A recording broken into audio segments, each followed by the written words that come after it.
Ici votre frère Janvier Chiza Mafachi, le conducteur de louange. Je voudrais bien vous parler de quelques éléments qui tuent le culte. La première des choses qui tue le culte aujourd'hui, c'est l'habitude.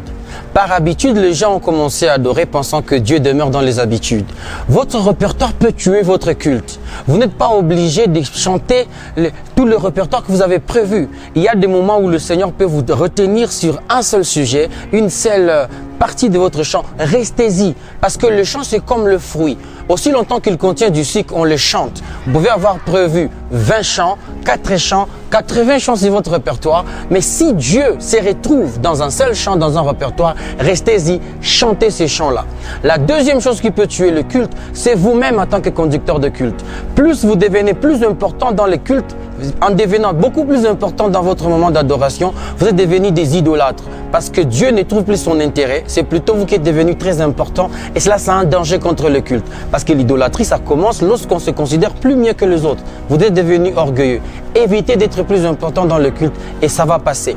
La troisième des choses, votre propre pasteur peut tuer votre culte. Lorsque vous faites les cultes pour que le pasteur se retrouve, alors vous devenez idolâtre. Ce sont des cultes de personnalité. Vous ne ferez rien pour la gloire de Dieu, vous ferez tout pour satisfaire le pasteur. Alors que Dieu est en train de dire, je suis un Dieu jaloux, je ne partage pas ma gloire avec quelqu'un d'autre. N'acceptez pas que vous fassiez le culte parce que le pasteur là, vous l'a aimé. Vous faites le culte pour Dieu. Si Dieu l'approuve, même si les hommes ne l'approuvent pas, ça va tant mieux. L'Église elle-même peut tuer son culte.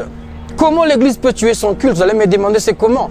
Au fait, lorsque l'Église arrive à comprendre et à dire que non, tel conducteur, lorsqu'il a conduit, il ne nous a pas amené quelque part. Nous ne sommes pas venus satisfaire l'Église. Nous ne sommes pas venus satisfaire quelqu'un. Nous sommes venus rendre nos cœurs et l'Église agréable à Dieu. C'est comme par exemple lorsque les gens disent votre auditoire va vous écouter. Non, il n'y a pas d'auditoire lorsque nous conduisons le culte. Et nous qui conduisons, et les peuples de Dieu qui est en train d'adorer avec nous, notre auditoire c'est Dieu parce que c'est lui qui nous entend. Alors, je vous appellerai à bien comprendre ces choses pour que vos cultes, vos moments d'adoration soient précis.